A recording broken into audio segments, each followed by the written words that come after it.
Hey guys, what's up? Rested here, and got my little microphone on here. If you ever have any problems with the sound, know that I put a microphone on to improve the sound. Um, Today is a ramble. It's not a JFAC, it's a ramble. I hope you're happy. For those who wanted to ramble, I haven't rambled in a long time, and I'm already doing a great job taking forever just to get to the point. That's a great way to start a ramble. Um, Today I've got kind of an interesting topic. Well, I guess I find it interesting, and I always just talk about what I find interesting. So, well, no, I guess no, that's not always true. Sometimes viewers give me topics, especially with JFAC. Either they find something that I'm like, oh, well, I didn't know about this, or they ask me a question that I've just never been asked before, and I'm like, oh, great, perfect. Anyway, I was watching Give Me a Break Man's video about YouTubers who've disappeared over time or just stopped making videos. And I'm not, don't worry, I'm not doing my own version of that. I'm not going to go talking about YouTubers who've disappeared or YouTubers I've known, although um, there's only really been a few that I know of that disappeared during my 6 years. I guess I don't always follow a lot of J-vloggers super close. Most times because we're talking about a lot of the same stuff, so it's kind of like, do I want to watch the same stuff talked about again and again? Yes and no. Sometimes I hear perspectives that are really great. There's nothing wrong with their channels or anything they do. Actually, I'm sure there's a lot of them out there that make a way better video than I do. I just, usually if it's something I already know about, watching a video on it doesn't really inform me of much more. For example, like taste test on foods from Japan and stuff like that. Those videos are great. I think it's cool that they make those, but I just, I eat the food every day, so it's kind of like, what are you gonna watch? Live in America and watch like, what does a cheeseburger taste like video? You'd be like, no, no, right? So no offense to those guys. I just, usually most of the stuff that they're showing off for the first time is my everyday life, my 24/7. Um, I guess the only other J-vlogger I can think of that made an impact on me and my channel that disappeared was Betamax DC. I think you can still find his channel on YouTube. I think there's only music on there now. He had these weird music videos that he put on there. He deleted like a ton of his videos, and it's sad because some of them were just so damn funny. The guy was like a master of comedy. And I would say he's very influential when I first started, but he had to leave Japan. I think, I may be incorrect about this, but from what I had heard, he had to go help a family member back in the States, which is obviously a very altruistic reason for leaving YouTube and very understandable at the same time. Um, so my own video today, what I actually wanted to talk about after watching Give Me a Flakes video on YouTubers who've disappeared, is my own history with video making. Even before YouTube, I've gone into stuff about how my YouTube channel started before. We've talked about that, but I want to talk about, because I used to make videos way before YouTube. Um, I actually have a very long history with a passion for, I guess, videos, movies, shows, you know, film as, an art source. Not saying I made anything that was of artistic quality on film, even as of yet, I don't think I have. I think I have a long way to go before I create any sort of opus as far as my own video creativity. But I have friends, even still to this day, I have friends who, I have one friend even who his career path has taken down independent movie making. So, and we were friends since high school, so that was kind of my first dipping my toes into the artistic waters of film to begin with, or video, or whatever you want to call it. I don't, it really depends on what you're using. And you will see there's actually times when I talk about my video history where I actually did do film, like 16 millimeter film. But let me get into that, I guess. Let me just go ahead and start my whole history. So I guess, when did I ever first get into messing around with a video camera and just making videos? I remember our friend David was the very first one who had a video camera, and this thing was a behemoth. It took the old giant VHS tapes, like those massive things that you would stick in the VHS player. And that's what it recorded on. And I remember the thing was so big, like you had to put it on your shoulder, and the quality was just balls. I mean, it was like, you know, a potato camera. You could make out little to no definition. You know, faces were blurry if they weren't like pressed up right next to the lens and stuff. But that was the very first thing we ever started making videos with. And at first, I remember the very first couple of videos we ever made where we just did our version of the show Cops. And if you're unfamiliar with Cops, it was a show on Fox where pretty much cameramen just followed around cops out on the beat, like arresting criminals and stuff. And we just had some people who played the cops and some people who played the criminals. And of course, like, our criminal acts were like completely ridiculous. Like, I remember one time my friends and I pretended to be the cops busting people for snorting pixie sticks, which is just like a sugar candy. You just pour the sugar out. Obviously it looks like a certain narcotic, and that's why we thought that was so funny. And I think we were probably about like 14 at the time. And we would record these shows, and like almost immediately, like no editing, anything like that. I mean, we literally just recorded on the camera, quick run back inside, stick the VHS tape in the VHS player, and then just like laugh our heads off. We thought these were the funniest videos. We thought we were like the funniest people we knew. We were dying laughing at these videos of just us acting like total fucking idiots. I'm sure now, like, if I watched it, I'd be like, what is this? Like, this is insane. Like, you know, when you thought like you've actually recorded something decent and you go back and look at something you recorded as a little kid, and it's just like a lot of loud shouting and like incomprehensible words and like camera angles that are just like pointed towards your feet and stuff, and you're like, what was I doing back then with the camera? I think that's what these videos would look like to me now if I went back and looked at them. So that was my very first time. I remember my friend David, we're like, we should record a video, and he's like, I've got a video camera, and we're like, well crap, dig it out, man. And we saw, and we're like, wow, what is this behemoth? And oh man, it was all sorts of fun. So as soon as we finished those, we're like, damn, that was really fun to do. Like, we had a great time. And I remember my friend Pat and I, at the time, and mind you, we're still like 14, we're like, man, we should make like a whole movie, like a full 2-hour movie. That would be sweet. And he was like, okay, well, we got to write a script first. And I was like, yeah, that makes sense, okay. And so, of course, you would think you've got no budget, you've got no money, you've got no setting, no plot, no backgrounds, no points to shoot. Like, you don't know how to frame anything, you don't have a microphone, your camera's a piece of crap. Why not try to shoot the most, you know, based in modern day setting, like low budget, like maybe at most like a comedy just set in modern day? No, we shoot for like this action movie about kickboxers and drug lords and like the mafia, and it was ridiculous. I wrote this movie with my friend Pat, and I mean, I'm sure if I went back and read it now, I'd just be like, this doesn't make any sense at all. Even now, thinking about the plot, it doesn't make any sense.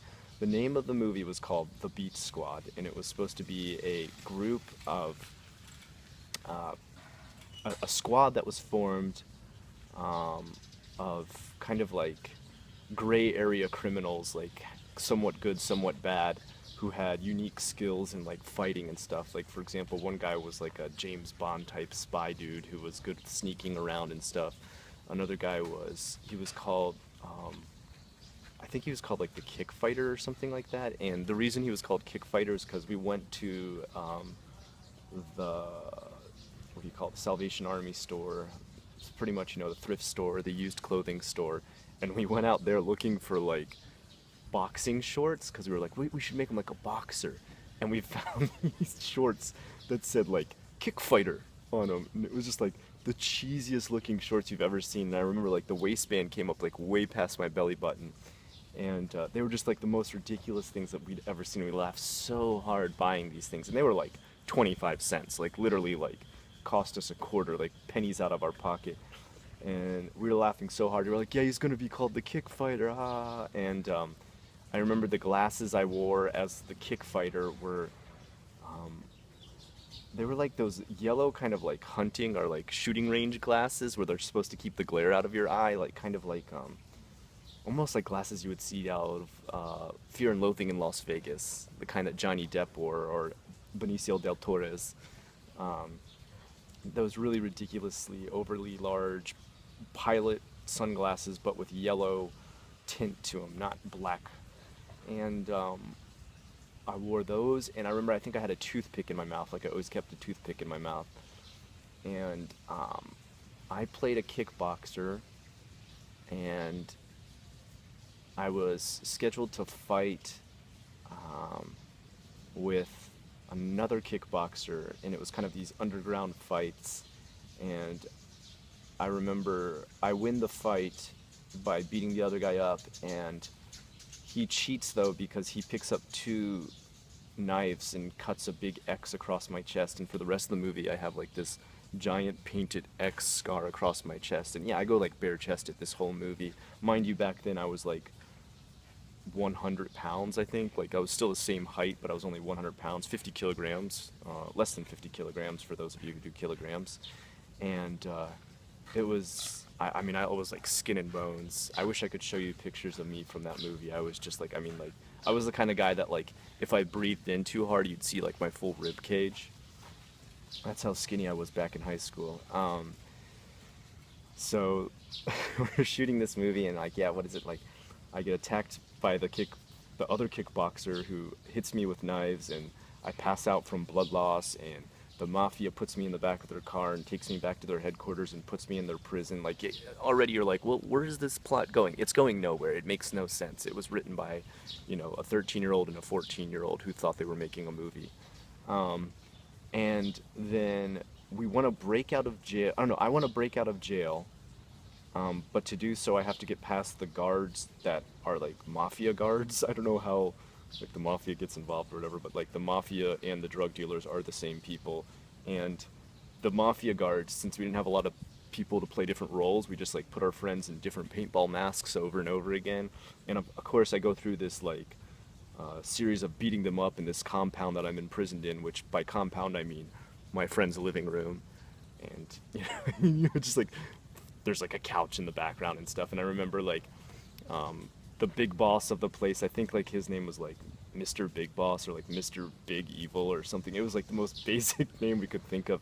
And I remember the way we made him look evil is we just always made him holding a glass of red wine, which I don't know why. I guess like back then when we were 13 or 14-year-olds, we're like, whoa, dude, that's like criminal mastermind level, hold a glass of red wine. And I remember the big boss was actually just me filmed from behind. We just did a silhouette of me the whole time so that we didn't have enough people to play different roles, so we just filmed me from behind wearing a suit. I was the main villain and the main good guy at the same time. And when I break out, at the same time, a private investigator's been hired to find like where I am in this prison compound. And that was played by my friend Mike, who did these crazy stunts. Like, he made up his own ideas for stunts, and they were super dangerous at the time. Like, we should have not been trying this stuff as stupid kids. For example, he sees me get taken away in the car after the fight, and he tries to hold on to the car, and like he literally held onto the car and got like dragged across this like tar that was on the street. It was like not actually like a tarred street, but like these strips of tar that are like laid out in piles on the street. And he remained unwounded. I don't know how he didn't really hurt himself. And then there was another time where I'm in a van that's leaving the compound, and I'm trying to escape. And he had a van too. They were both these like beat up vans, you know, kind of like the beat up cars that kids drove back in high school. And I think one of us was like 16 or 17 at the time, so we could already drive. In Florida, that's okay. It's legal.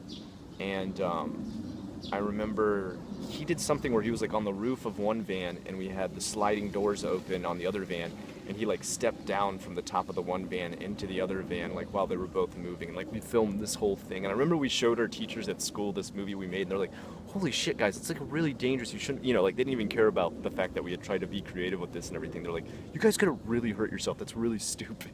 And it was, I mean, looking back on it now, we were total idiots for filming this. So it turns out like my friend comes to find me, who's a private investigator dude with special James Bond skills. We meet up and form a team, and then there's another guy who's a guard that's supposed to stop me from escaping the prison, but he messes up, and so Mr. Bad, the big boss, fires him from his job. So he goes rogue and joins our team, and then I think there was like a fourth person too, but I can't remember what his idea was. So it's this team of like four people who escape that compound, and it just ends with what says like Beat Squad in letters across the screen. And back then, like, we didn't have computers with editing programs, mind you. Like, the internet didn't even exist back then. And so we had to use like this giant TV room. I remember with all these TVs. It was our high school's multimedia room, which was just like this ancient thing with like knobs we had to turn and everything. And we edited it together in there, and at the end, it's just us walking down the street, and we like throw our hands up like, and are like, yay, we're the Beat Squad, and then Beat Squad goes across the screen, and like that was it. That's the dumbest movie I've ever. Just reading it back to myself right now, I'm just like, wow, that was really stupid. But hey, we were 13 and 14. So moving on from there, our next movie we made, like, we got a little smarter with how to hold the camera, that we should at least use things like tripods and stuff like that. Mind you, we were still using this giant archaic VCR camera at the time. And we filmed the second movie called Dead On. And we actually went out of our way to like actually try and find cool places to film. Like, I remember we went out to a construction site that we probably shouldn't have been at. We went out and actually bought like fake guns and stuff to use as props. We made up costumes and everything for ourselves. All different types of stuff like that. And we put together this whole script, and again, it made like no damn sense at all. Even now when I try to think back on what Dead On was supposed to be about, I remember it had aspects of the movies that we were just excited about at the time. Quentin Tarantino's Reservoir Dogs, so some of us dressed up in suits and cussed a lot. And ninjas, we were really into ninjas at the time. One guy actually, one of the friends that we had in the group actually did do karate. Like, he actually went to take lessons. Like, he had done it for a long time, so he could actually do like somewhat impressive kicks and stuff like that. So we just like dressed him up as a ninja and let him kick a bunch. And what else did we have? Any other characters? Oh yeah, one guy was like a cowboy. And I remember there was one part where like we were shooting at him and stuff, and to do shooting we set up fireworks everywhere. And one of the fireworks exploded really close to his face, and he like lost 10% of his hearing permanently after we filmed that movie. So again, we were totally stupid. We didn't know what the hell we were doing. Hopefully he's okay now. I mean, he was okay. Nothing bad actually happened to him during that, but he had like ringing in his one ear for like a long time, and the doctor said like, you've permanently lost 10% of the hearing in your ear. I don't know if that still holds up to be totally true to this day. He's a pretty successful guy now. He's like an engineer. So I think life turned out okay for him. But the friend who was filming all these, he actually went into indie movie making and is still doing it to this day, still entering in independent movies in indie film contests. And because of that, because he got so into it, he actually chose it even as like a thing to pursue through college. Even though we were all, my friends and I were all art degree majors, on the side he was constantly still making films, and he even went so far as to purchase a 16mm camera with another friend, and he started shooting on that, and they still used me as an actor, which I'm kind of surprised because I am one of the worst actors in the world. I'll be the first to admit that.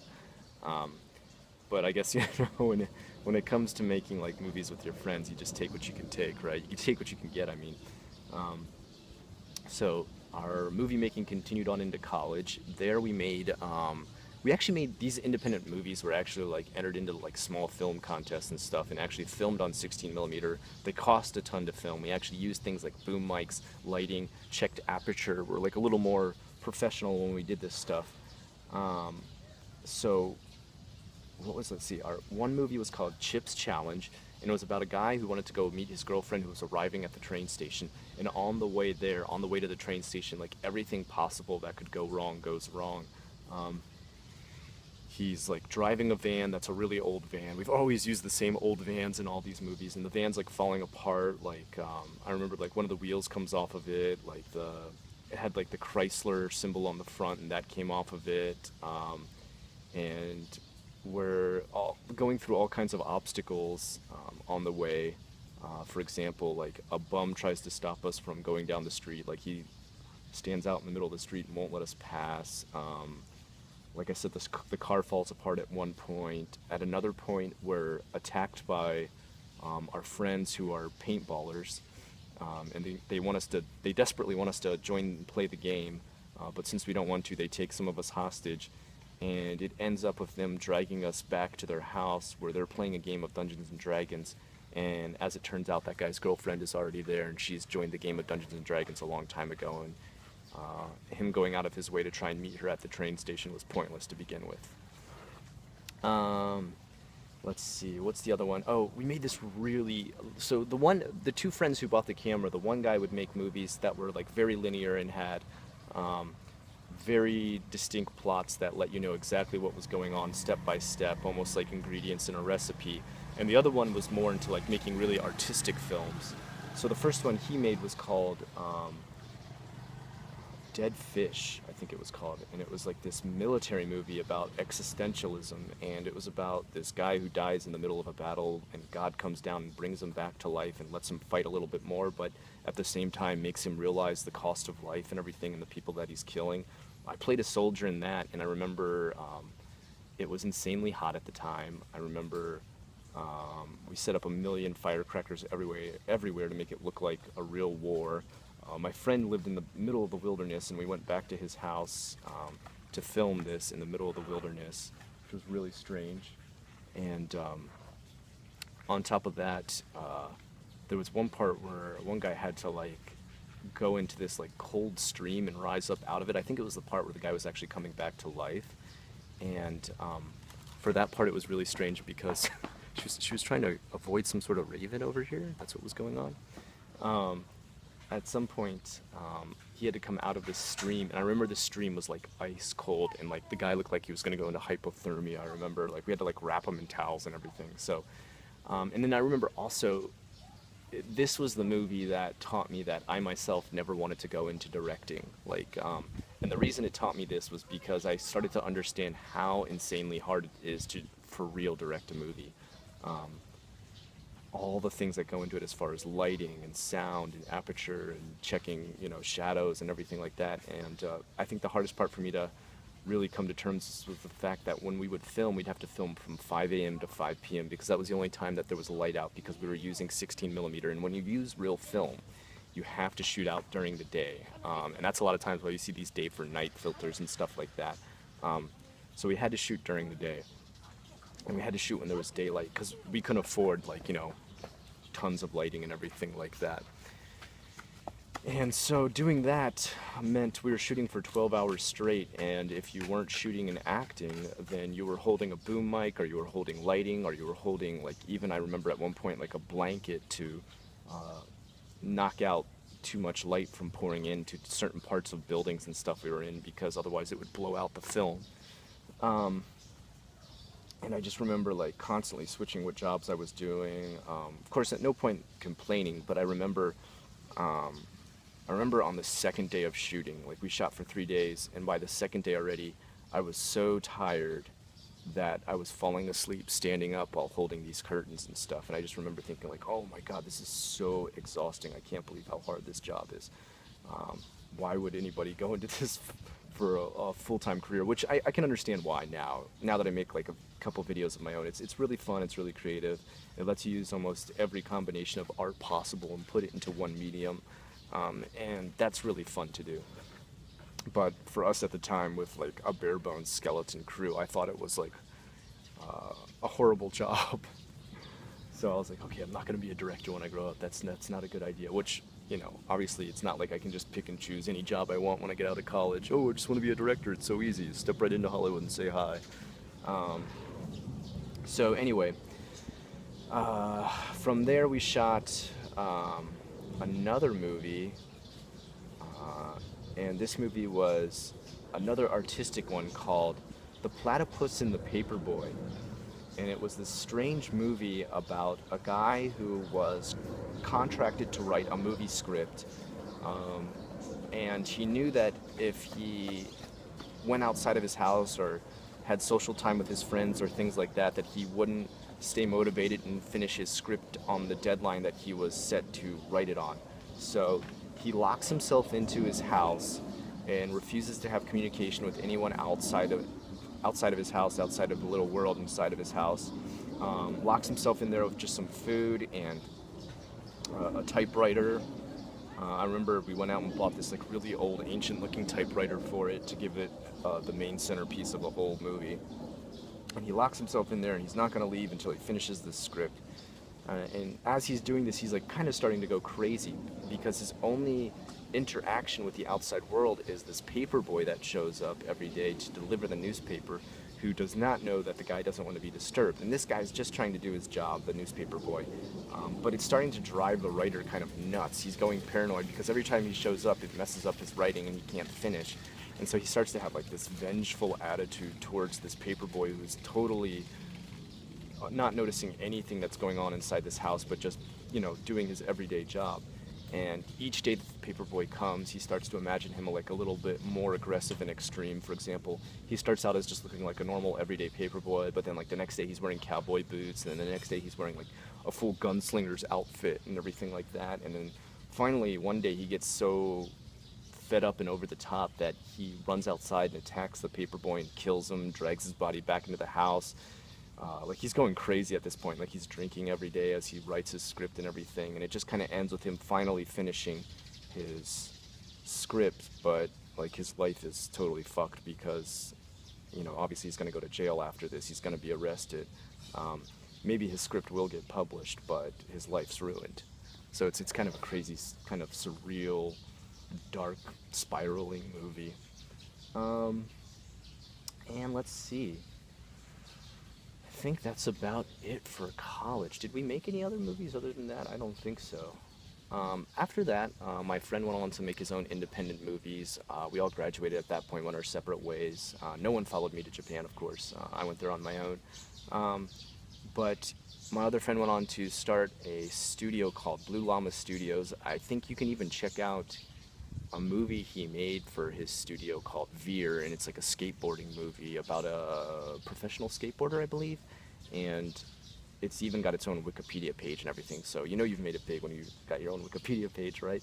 But seriously, you can go check it out. I think you can just go watch it for free online. It's only like a 15 or 20 minute movie. He did another short thing called The Morning Run, and I think he's actually doing, I'm not 100% sure now because I haven't kept up with my friends like I should. I'm a horrible friend in that aspect. I think he's doing like small documentaries for nature preserves and stuff like that now from the last time I checked, which is awesome. That's totally, I'm really happy to just see his career take off like that and him get like those kind of jobs and stuff. So from there, I was on my own. After we went our different ways, well, before I went to Japan, I was still in America for at least four more years after college. Trying to figure out where I was going in life, pretty much what I wanted to do. And I made a small couple of videos with my friends. They were like these music videos that were just total garbage. I was in multiple bands at the time, hardcore bands, death metal bands, and we'd make these videos for the bands after we would record the song. First time I had to learn to match up words to lip syncing. Very difficult to do, not fun. Little tip and trick that you can do: make the person hold the microphone in front of their face so you never see their mouth moving, so they can be saying anything, or speed up the video and just have them say watermelon over and over again, and their mouth will match up to any death metal song. Just a little trick of the trade there. You can use that yourself.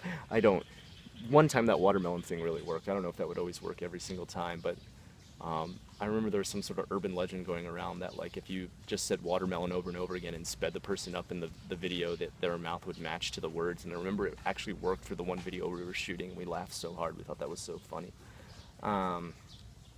So we made those, a couple of those, and then I pretty much was on my own with my own digital camera, just shooting random street stuff around Sarasota where I lived at the time, and just starting to get used to basic film editing stuff on a computer. I still had no plans at all to ever start a YouTube channel. I watched YouTube, but YouTube was still in its infancy at that time. I mean, literally, if you had like 10,000 people watching your channel, you were like a massive channel. That was like today's 1 million or 3 million or 4 million, or PewDiePie, what, like, I don't know, 200 million or whatever he's got, 26 million, something massive.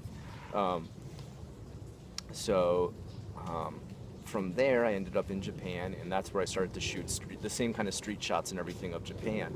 But all I would do is just put music and stuff to them. And I think every once in a while I'd like stop the camera and just say, hey, this right here is a graveyard in Japan. And then I just keep walking again, and like it'd be more like sped up film and music and stuff. Some of the stuff I still do to this day. And then finally one day, what started my whole channel was I made my very first JFAC, which I thought was the most horrible thing I've ever made in my life. I watched it and almost deleted it from my channel instantly. But 50 people subscribed because of that video, and I thought, holy shit, 50 people want to hear what I have to say. That's insane. And so I made another, and it was like 100 people, and that blew my mind. I couldn't believe 100 people would actually want to hear what I had to say. And then made a couple more videos and give me a break, man, shouted me out, and I made it up to 1,000. And at 1,000, I thought, I was just like, this is it, man. This is the zenith, man. This is the biggest I ever wanted to get, was 1,000 people. And then I went to my first YouTube meetup, and I met all the big names there, and I was like, oh wow, they've probably got like at least 1,000 people watching their channel too. And I went home after the party and looked up their channels, and they had like, like 60,000, 16,000, like thousands and thousands and thousands. And I was like, oh my god, I'm like nobody on YouTube. I started to actually understand like what subscribers meant and everything like that, because before I just totally didn't even know like what it meant to have subscribers, like how many they were actually watching your stuff, like what views meant and everything like that. And so then I finally started to get more serious, and that's where it led to today, where I am still making YouTube videos 6 years later. And that is the video history of Unrested. I hope you liked this ramble today. If you did, please like, comment, and subscribe. If there's something you'd rather hear about in a later ramble, let me know, and I'll try to do that. I am Unrested. And I just knocked my camera on the ground.